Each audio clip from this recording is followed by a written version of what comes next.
Alright, hello everyone and welcome to WWE Discussion. I'm your host and WWE enthusiast Dougie Doug. In today's episode I'm going to be discussing Monday Night Raw December 11, 2023 edition.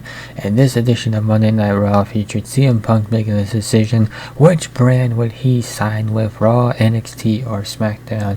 Well, we got the answer to that question. And with that, we'll go ahead and get right into the action.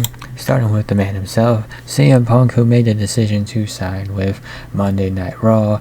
And after all the hype, Punk and Seth Rollins met in the center of the ring on Monday, and the Visionary was not shy about his feelings towards Punk. Since the Best in the World also announced his entry into the Royal Rumble match, it seems that Rollins versus Punk will happen.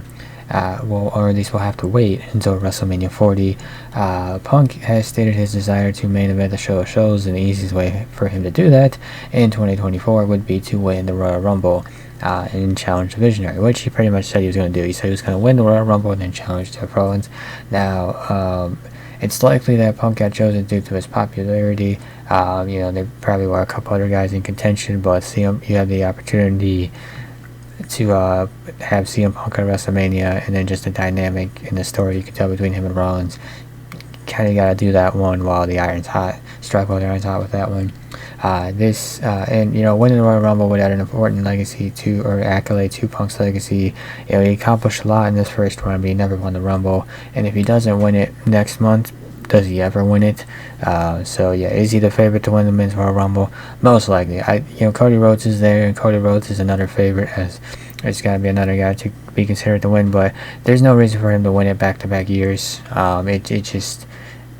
It just looks lazy if you just book the guy to win back-to-back, and it just looks like you're doing the same thing. Just looks like you're doing the same thing all over again. So, gotta find a different way to get Cody Rhodes in the main event against Roman Reigns. Or I guess you gotta find a different way to get Cody Rhodes at WrestleMania against the Tribal Chief, which should be fun to see how they play that one out. And in R-Truth, he might not be wrestling, but he's still finding ways, but he's using his comedy skills to make the Judgment Day fun again. So in the lead up to Survivor Series War Games, the Judgment Day had been growing a bit stale. Rhea Ripley is still thriving as the women's champion. But Finn Balor, or I guess it's Women's World Champion, I think, right? Yeah, Women's World Champion. Either way, Rhea Ripley's still thriving as champion. But Finn Balor and Damian Priest have lost some main event credibility. Dominic Mysterio recently lost his title, and JD McDonough still doesn't look like he's part of the group.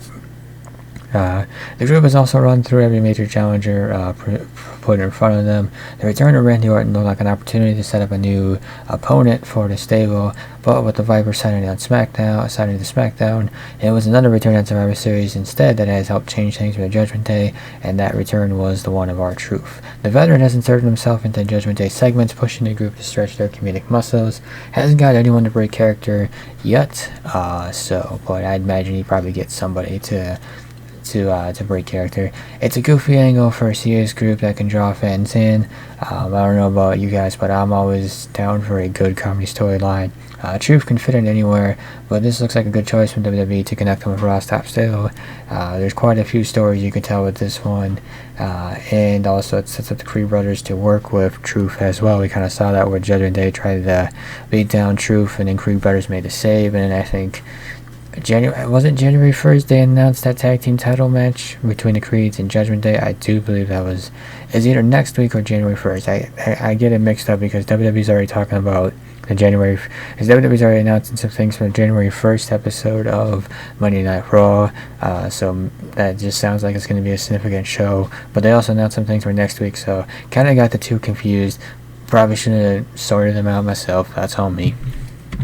DIY starting to get over on the main roster. So Gargano and Ciampa were legends of the NXT Black and Gold era, and their friendship and rivalry were spearheaded by Triple H and his creative team in NXT. A transition to their main roster has been tough for these guys. But with Triple H in charge as the chief content officer, he's been able to help bridge the gap. It's been a slow build, sure, but the crowds appear to continue to invest more and more in DIY. Last week's 2 out of 3 Falls match certainly was a huge help in that, and then you had this episode of Raw, which was a homecoming for Gargano in Cleveland, delivering an even louder reaction from the crowd alongside The Miz. And the tag team division could use Gargano and Ciampa to succeed right away, but the growing popularity of DIY can mean so much more than just a tag team run. If they can keep the momentum going, perhaps these guys can stretch out from there, not do a feud, but stretch out from there and continue back on their singles path and try to win some singles championship gold on the main roster. They certainly have that championship caliber in them, or talent in them, so they can certainly be singles champions. It's just a matter of finding the right time to do it. So build them up as a tag team, and then kind of branch them out as single stars and get them some singles gold. And then Gunther should remain champion until WrestleMania. Ever since he broke the record for the longest Intercontinental title reign, his days with the gold are appearing to be numbered. He's ready though, but that's okay though, because he's ready for a true main event run. But the timing, as always, has to be right. WWE can't take the belt off him until it has the next thing set up for him, whether it's a big feud or a world title match. Gunther's unlikely to face Seth Rollins before WrestleMania 40, and depending on how WrestleMania 40 goes, might not be facing them afterwards anyway. The focus should be to build the most engaging moment for him to drop the title. Then The Miz is up next to challenge Gunther for the title, but unfortunately for The Miz, he's not going to be the one to dethrone the ring general. But there certainly are plenty of interesting options out there too. Granted, you have to build them up, but they are certainly out there. Options like Chad Gable is one, if you wanted to run that one back.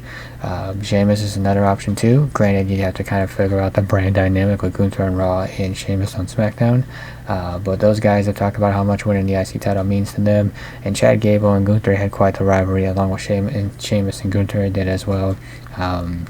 Perhaps maybe give a rising star like Jey Uso or Bronson Reed an opportunity. Maybe depending on how things shake up with Imperium, maybe Imperium implodes and then he gets challenged by Vinci or Kaiser. Regardless of who challenges Gunther at WrestleMania 40 for the title, WrestleMania moments are unlike anything else, and there would be no better moment to deliver the show and shows than have Gunther passing the Intercontinental title to another great star, similar to when he passed the NXT UK title to Ilya Dragunov. Granted, that was at a takeover, but takeovers are were NXT's biggest events when they were a thing, so similar in that kind of regard. So in conclusion, this week's Raw had a couple of matches that only existed to fill a few minutes, but most of what was presented ranged from good to great. WWE's already continues to create possible feuds for CM Punk, this time with Judgment Day and Seth Rollins, but the biggest step forward is having him commit to Raw this week. WWE could have dragged this out for a while longer, but having him choose this quickly was the right call. The quick stare down between Rhea Ripley and Ivy Nile creates some intrigue, maybe even some buzz. And a handful of matches on the show were enjoyable. Most of the promo segments were entertaining and helped advance storylines they were addressing. One of the biggest highlights on the show was the epic encounter between Ivar and Reed.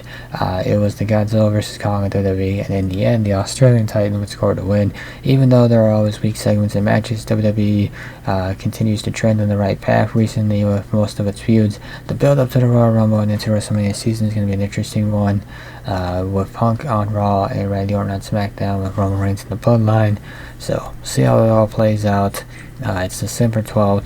We still got quite a bit of time until the Royal Rumble, but already it's looking pretty interesting. And with that, we'll go ahead and wrap up this episode of the discussion. If you enjoyed this episode, be sure to hit that like and subscribe button down below.